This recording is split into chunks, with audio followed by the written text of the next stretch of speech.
Hello and good afternoon, and welcome to our new podcast, Let's Talk Arsenal, with myself, Haidar, and my brother here, Wajdi, where we aim to engage with fellow football fans on sort of the topics of the last week or last couple of weeks.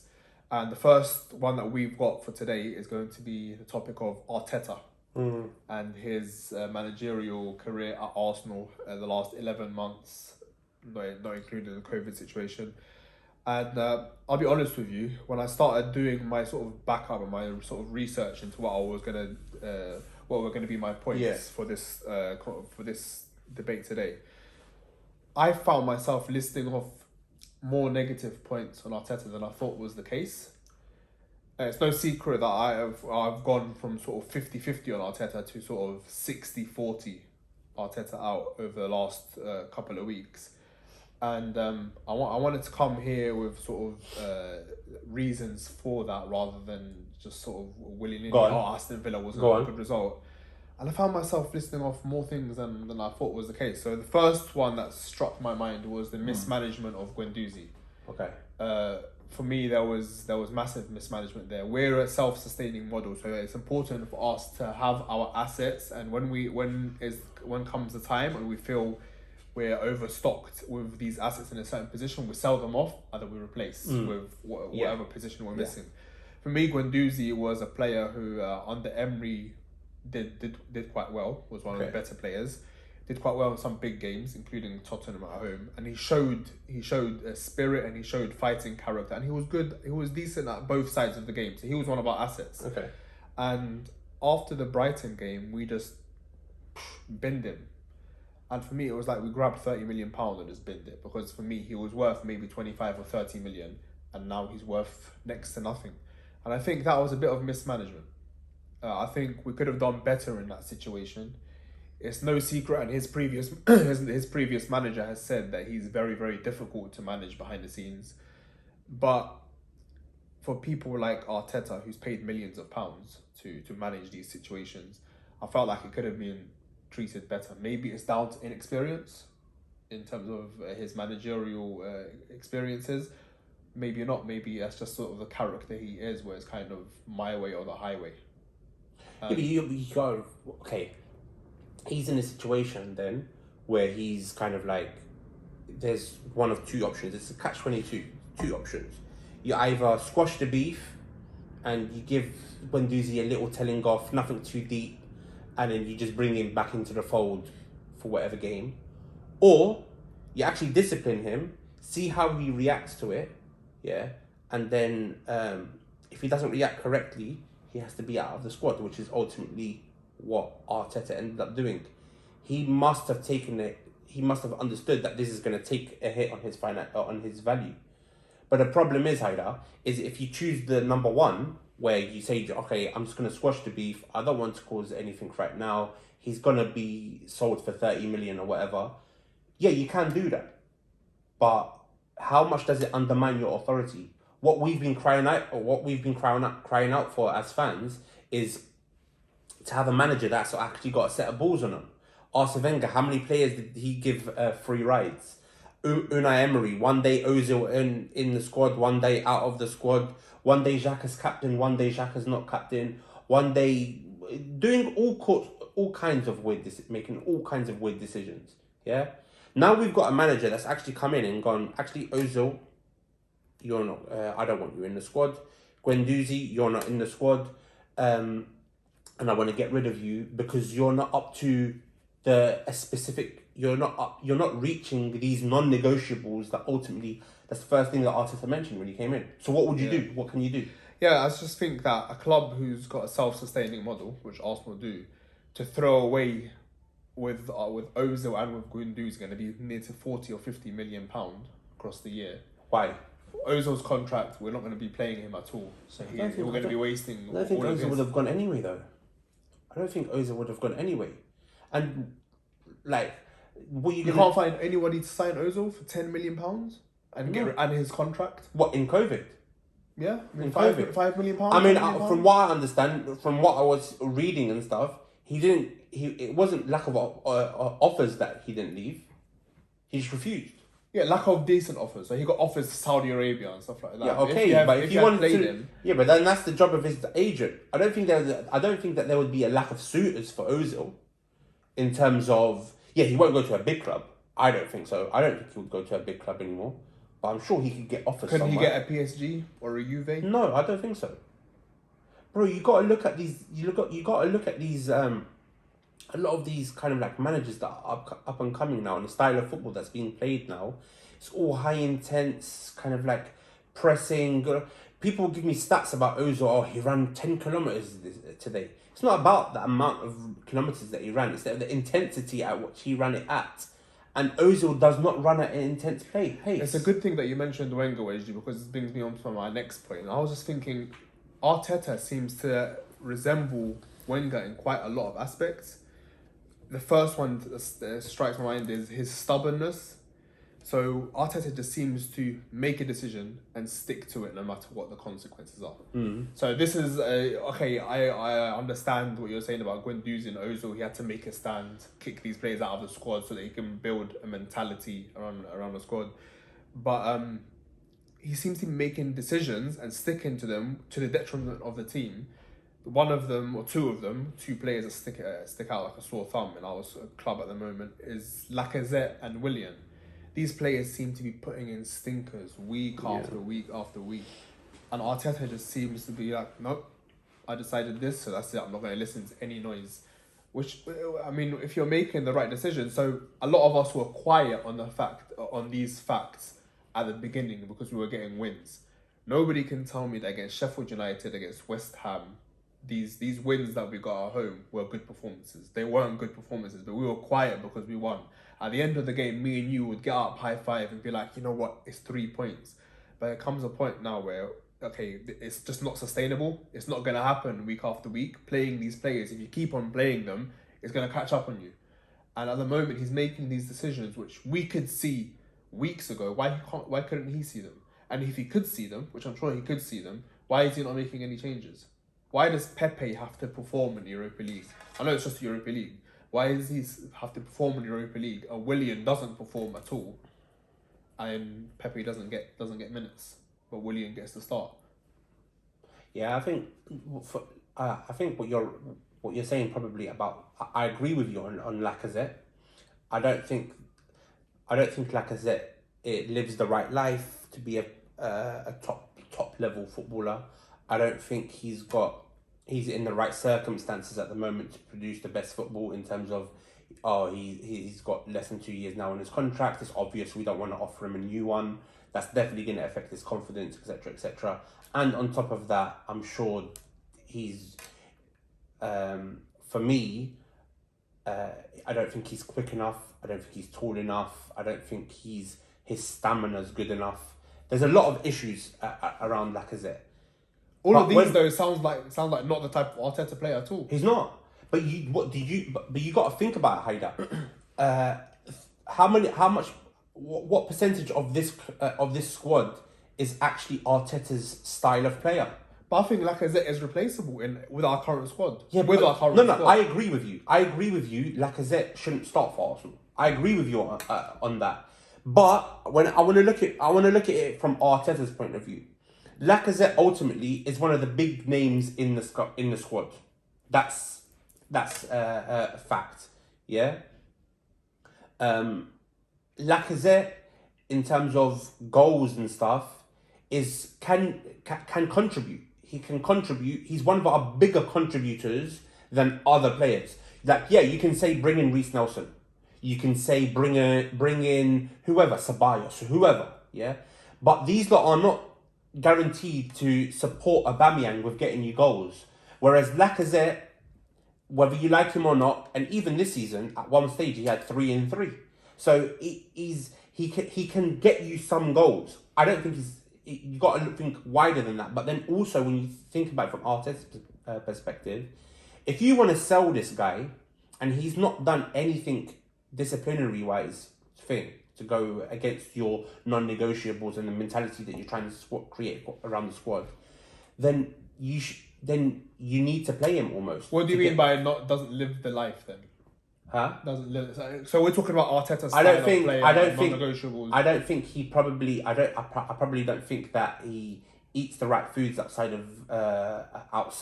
Is that the not something thing. that would worry Arteta? It's not a disciplinary, but is that not something that I'm sure he's told them you have to eat X, Y, Z. You have to eat. You have to perform. But the thing outside is, it doesn't necessarily need to be kind of like during the season. During the season, he might do the bare minimums, the bare minimum of what the non-negotiables are. But there's some players that take it further. There's some we've players now played 8 games in the Premier League. Yeah. So we've now played nearly 20%, or more than over 20% of the season. He should be fit enough now. He should be there. He should be where Arteta wants. No, but yeah, I agree with you. Lacazette for me should. I said after the Rapid Vienna game where Lacazette had an absolute stinker. I said I do not want to see this guy anywhere near the team ever again. But what I would go back to is our team is so imbalanced, Haidar. Our team, and what Arteta's working with, we all got gassed that Partey signed for Arsenal and last day of the transfer window and stuff like that. But really and truly, it was never enough. We needed another 2 players there, bro. We needed another 2 players. If you're not happy with, I don't know, Reece Nelson, or you're not happy with Pepe, or you're not happy with Joe Willock, well, they're three players that if you're taking them out and you're not confident in them, well, you need another 3 players then. So Pepe ended the season well last season, right? Yeah. So why was there no attempt to try and put it out? Arteta's obviously the manager that he's the type of manager that I don't mind you doing something special, but I don't want you to lose the ball very often. And whether we like it or not, I love Pepe. He's one of my, and I'm desperate for him to come good. But whether we like it or not, he loses the ball a bit too much at the moment. What he did with Willian, what he's doing with Willian is he's also trying to get a player that's Premier League proven, that created maybe, I think it was the most chances in the Premier League last season. He's trying to get something out of him. Now you do that 1, 2, 3, 4 games. Okay, you try it. I hope that he's going to change it. But when we're talking about Arteta in or Arteta out, you can't base it on that, bro. Come on, our squad is shite. Where would you put our squad at the moment? In terms of where would our squad finish? It depends. Honestly, in my belief, if we played 4-3-3, with Saka at left wing and Pepe at right wing with Aubameyang up front, okay, and then we stuck a centre mid of Partey and Xhaka, and then we maybe experimented with Willock, even Willian, a centre attacking mid, which is a position he played before at Shakhtar Donetsk and stuff like that. So he's played that position before. That's what he was bought based on the performances there. For Chelsea, I mean, I think we could finish, I would say, at least top 6 and push for top 4.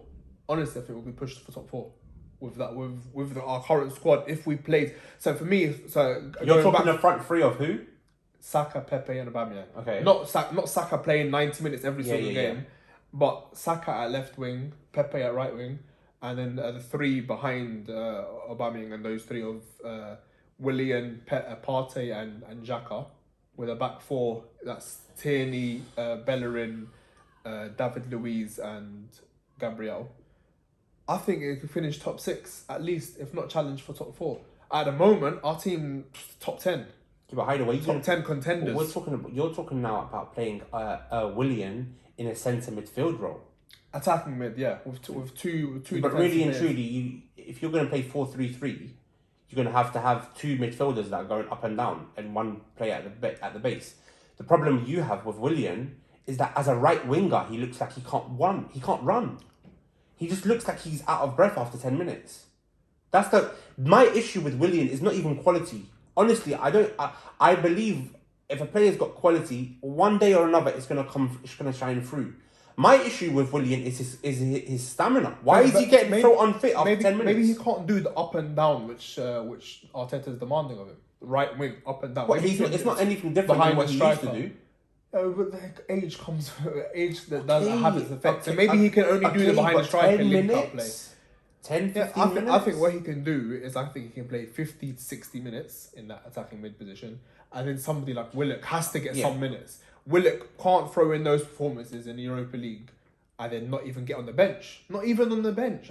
It mind boggling. Not even on the bench. That's these sort of things. Like we say, oh yeah, you agree with me. Lacazette shouldn't be starting, but these sort of things are the decisions that Arteta is making week in, week out.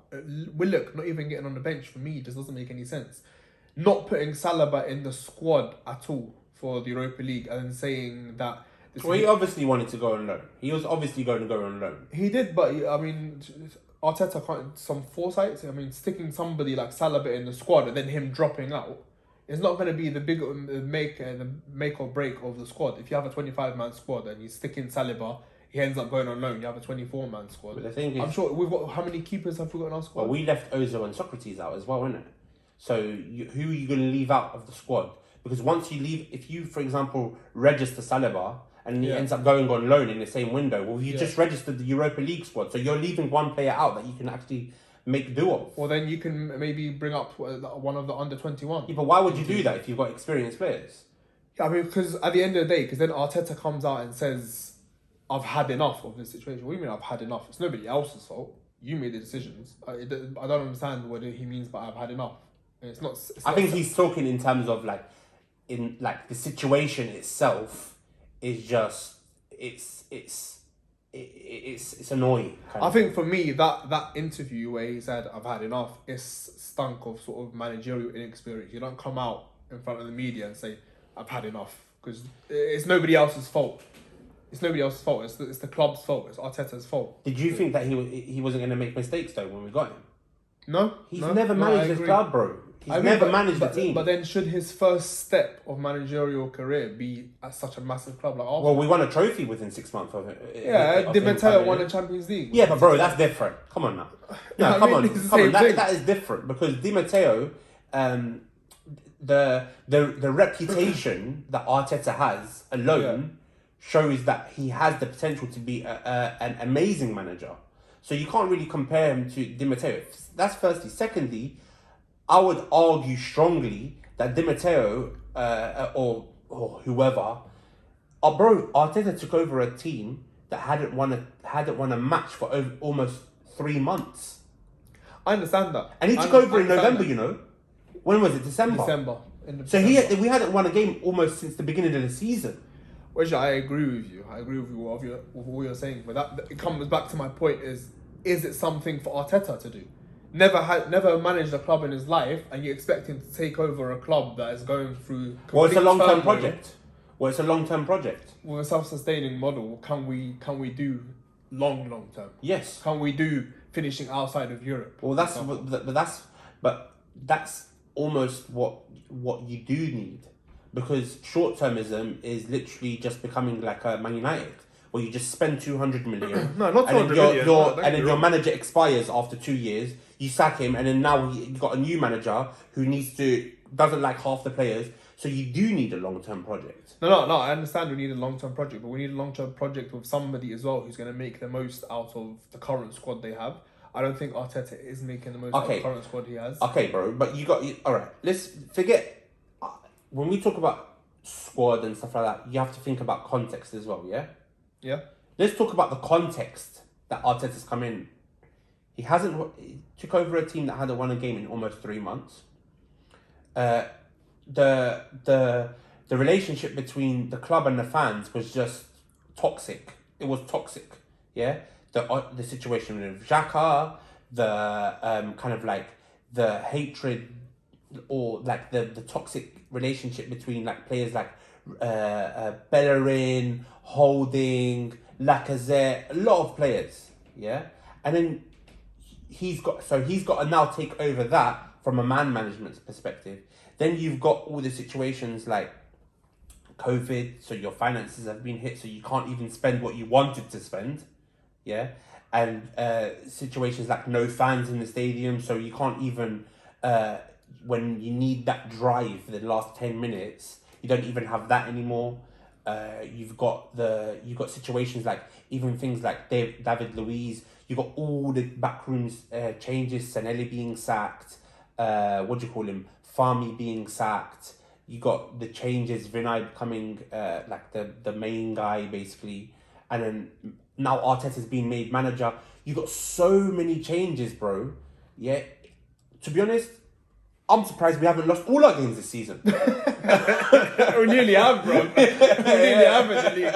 We could have lost Sheffield United that way. Then we'd be close to that. No, but what I mean by that is that, like, you got to think about that. All of these changes, and he's no longer having the support of people like director of football, technical Mabarif Shaw, like all of these kind of things.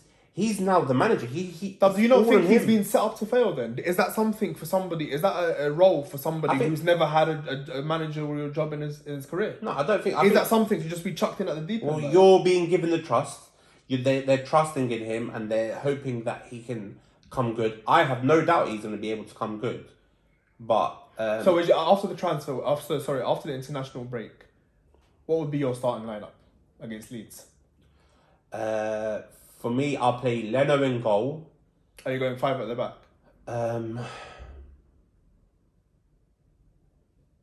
Yeah, probably.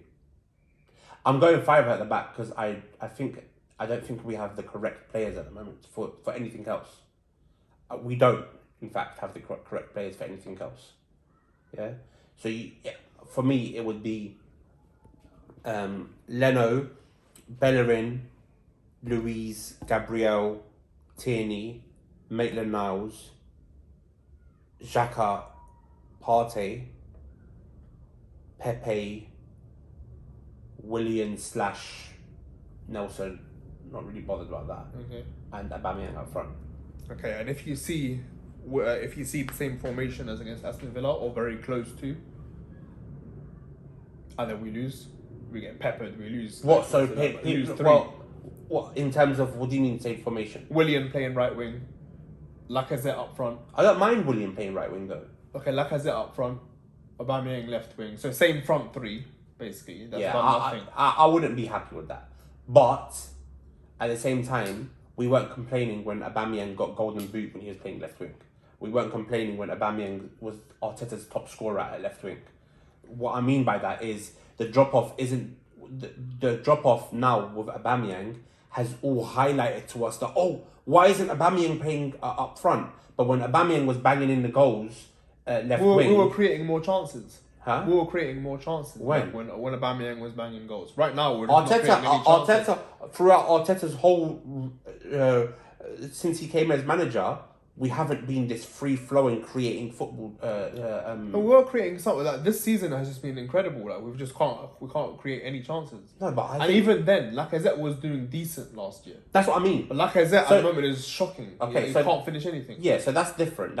When we're talking about Aubameyang going up front, it's not because we're thinking that he's a shit manager because he's playing out wide.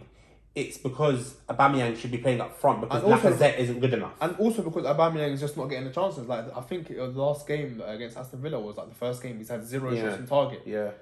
We're not giving him the service. So then you have to include somebody who's more of a winger or more of a midfielder to start providing chances. Yeah. So carry on with your team. So that's I would play actually Pepe on the left and Willian on the right. I don't know why, but Pepe seems to be doing better on the left. And Aubameyang up front. What would you Who was your centre backs? Luiz and Gabriel. I don't want to see Holding. Yeah. But what would you play? For me, I'd play 5 at the back because the games that Leeds have lost, it's been against teams that have set up quite reserved, quite defensively. The teams that attack them and give them space is the teams that I tend to do well against. So I'd play 5 at the back. For me, it would be Maitland-Niles at right wing back. I'd give him another chance there because I just don't like the strength of Bellerin at the moment. I think Maitland-Niles, if he's got his head into it, I think Maitland-Niles can do better against the quicker teams than Bellerin at the moment. And then I'd have Holding, Luiz and Gabriel, and I'd have Tierney left wing back. And then I'd play a centre mid partnership of Partey if he's back and Xhaka. And then I would have up front, up in the top of the front 3, Saka, Pepe and Aubameyang for me. for me that would provide enough defensive stability. For me, going forward, I would definitely play Saka left wing and Pepe right wing. In terms of with the current group of players that we've got. But the reason I wouldn't play Saka for Leeds is just because my man just come back and play 3 games, international break and all of that kind of thing. At the end of the day, he's 19 years old. He has to have some sort of break. Yeah. Like, so when does Willock get any minutes in the team? Would you at least put him on the bench in the next match? Yeah, I think Willock now should be playing on the bench. Should be on the bench. But like, I mean, I feel like you're not that convinced by Willock. I'm not saying Willock should be a starter or like a mainstay in the team, but his performances, like he's shined in the Europa League. Like he's looked like it wasn't his level. Provided assists and goals, and I still feel like you don't even believe that he should be on the bench. No, the thing is with Willock, is ultimately a trust thing, isn't it? Because last season he did well in the Europa League. The season before that he did well in the Europa League. Maybe not as well as this season, I agree. But like also you got to look at the competition he's playing against. Okay, you do it against who you're playing against. But I don't have the trust in him because he just hasn't shown it in the Premier League yet. He might show it and I'll hold my hands up and I'll say, yeah, fair enough. But to show it, he's got to be given some sort of chance. Yeah, but the thing is like I said before, is that at the moment, Arteta, and unfortunately, one thing that I would agree with you on, is that if Arteta keeps on playing the same players, these Lacazettes and the Williams and the, Xhakas and El Nenis and all of these kind of guys, eventually, they will let him down. They will let him down. These players, firstly, are not good enough. They don't have the correct mentality. They're just kind of over They're the not hill. Arsenal players. They're not top 6 or top 4 Bro, players. I agree. Bro, I could name you now 10 players, easy, who will leave Arsenal in the next year or so. 3/4 of this squad probably are not what Arteta wants. And so when you think about it like that, you got to start thinking, okay, yeah, like Willock might be one for the future. He hasn't shown it now. Arteta is desperately trying to get these players to, like these more experienced heads, to do something in the squad. They're not reacting at all. At all. Players like Lacazette, unbelievably bad. Yeah. So, yeah, I hope that he changes it, but I'm not sitting here going, oh my God, Willock's not playing. I get that. Like, put yourself in somebody like Willock's situation. He plays 90 minutes, probably gets man of the match, gets assists and a goal, and next match day squad in the Premier League, he's not even on the bench. Yeah, it doesn't make any sense, especially when what we seem to be missing is somebody who joins late in the box, joins up the play between midfield and attack. It feels like a Willock type player, and then you think of he didn't pull up trees under Emery, but under Emery he was probably coming off the bench a lot, probably because we had some good midfielders at the time. So Emery probably had Ozil was doing well, Ramsey was there for part of it. Iwobi was playing, so Willock probably didn't have Mkhitaryan. Willock didn't have the chances. Whereas right now, like you said, our squad is abysmal. Give somebody like Willock a chance in that position. Yeah. I also want to see we've given hype a lot to one player, and I want to see it start to come to fruition. I'm not saying he has to start against Leeds, but he has to start getting some minutes. Emil Smith-Rowe for me is somebody that's gone under the radar. He came up for us, and he was a player we were thinking, this guy could be the next big thing. And now he just seems to have stagnated. He's always injured. You know what the problem is, Haidar, though, is when we talk about kind of like, we need this, we need to get Champions League, we need to get...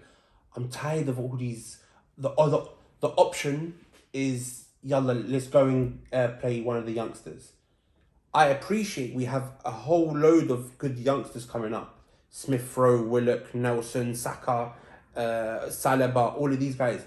But at the same time, we have to get surely have to get... Bro, that's why when we talk about... maybe this is for another episode, but when we talk about players like, would you rather Szoboszlai or would you prefer blah, blah, blah, like, there has to be some players in that team that are a mixture of youth and experience. We have none of that. We have literally either old guys or like youngsters that are knocking on the door. We have no like 23, 24-year-olds who are very good. And when we do, they're not good enough. So for example, you have a Holding who's maybe, I don't know, 24, 25, whatever he is, not good enough. Ceballos, not good enough. So would you not put Xhaka in a category of experience, not too old, and could do a job? The problem with Xhaka is he's 28 now. Yeah, but he's got a record of when he plays, we tend to do well. And when he doesn't play, we tend to do badly. I definitely. So is it not? Does that decision not fall on Arteta for at home not playing somebody like? But Xhaka's the first time he didn't play that game. But El Neni had warranted his start because of his performance against Man United. So it's not too mad that Xhaka didn't start. But even Xhaka, is he good enough? No, yeah, okay. No, going forward, he's not going to win the Premier League. Yeah, but when we're talking about Arteta, we have to talk about the quality of player he's got. You could talk about, coach, bro, when we're talking about improving players, you improve players like Saka, Pepe, Nelson, Willock, blah, blah. Players like Xhaka, they're stuck in their ways, bruv. There's only a certain amount of, you'll be able to improve them, and then they resort to type. The Mustafis of this world. Like, they're ultimately, they'll have 10 good games, then they'll have one shit game, and then they'll just go through a run of the whole of the season because they're confident. But if our squad is so terrible, and let's say we finish where you think we're probably going to finish, where do you think we'll finish if we stay with this squad? If we don't invest in January, no investment in January, we won't finish top 6. So we finish 7th or 8th. Yeah, we get no Europe. Who do you think we're going to buy with our current model that's going to be experienced and got good attributes and stuff like that, that's going to come and join Arsenal? No, I think so. It's just going to be a revolving cycle. We're going to have to keep on buying. But my issue is that we have to invest now. We have to invest in January. We have to. There's no option, because you continue like this, you're going to keep on getting the same results. But who's going to be available in a transfer window in January that will change our fortunes? Well, we've already been linked with a couple of. But it's another youngster. It's Saboslo, for example. Another youngster. But these are number guys though. They're number guys. They're actually, bro. The thing is, it's not, for me. It's not so much of course the player has to be good, no doubt, and the profiles of player that we're targeting is correct. But the point is that when you have a specific player, it changes the system. The players go into different positions, and you start getting the best out of certain players. At the moment, what we're trying to do is we're trying to ask Saka to go defend left wing back, and then as soon as we win the ball, he has to be in the final third. For a 19-year-old, that's difficult. And on top of that, really and truly, and this is no disrespect to Saka, because I think he's going to be a special player. But at the moment, his final third execution is just not good enough. He hasn't got the right numbers. He doesn't.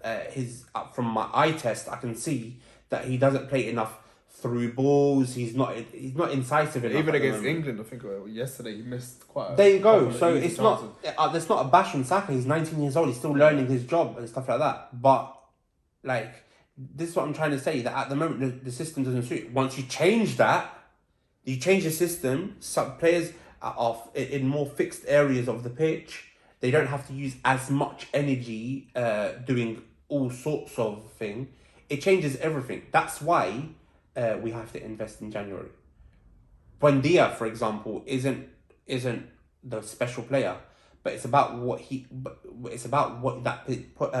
adding a player in that position into that team, what they can do to other players. That's exactly what I meant when I wanted to change the formation and maybe experiment with somebody like like Willock in that attacking centre mid position. Not because of how he is in a player, but at the end of the day, the formation brings the most out of. Yeah. So we've spoken about who you want to start. Who do you think Arteta will start? And this will be interesting because it will show me if you think Arteta's going to make the right decision. Yeah. So who do you think he's going to go with as his 11?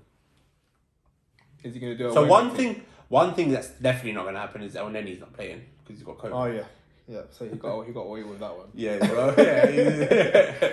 I think he'll play. I think Luiz has to play. I think he'll play. I think he'll play the same team that played Aston Villa, but he'll drop. Tell me this. No, but he'll play. Pepe will start instead of Lacazette. I think I've got a feeling. Lacazette? Yeah, I've got a feeling Aubameyang So will left go up wing front. or Willian left wing? I think Pepe will go left wing. Okay. I think Luiz will start instead of Holding. All right. And I think Xhaka will play instead of Elneny. That's not a bad team. Yeah, That would not be a bad. So Saka, you think will play left? I think left Xhaka will wing play, back? yeah. I think Xhaka will play. Look forward to seeing what. Do you what think team- he'll change it? He has to change it. Surely he has to change it. But I don't know. I mean, if he doesn't change it, then for me personally, he's not showing enough authority. For me, it feels like Lacazette is a big character in the dressing room, and he's just worried about what it would do if he drops him. So sort of the morale. My thing isn't even authority. It's about if you want to build that winning mentality, that kind of that culture of high performance culture, then these players can't be playing. They can't. And you got to reward performances as well. You got it's you're only as good as your last game, and you got to reward the performance of the last game. I think if for example, okay, Willock doesn't start in the next Premier League game, but then we play another Europa League game, and he gets another goal and another assist. It's got to be at some point where he's got to be given a chance to die in the Premier League. He's got to be given give him that chance. Otherwise, we're never gonna know.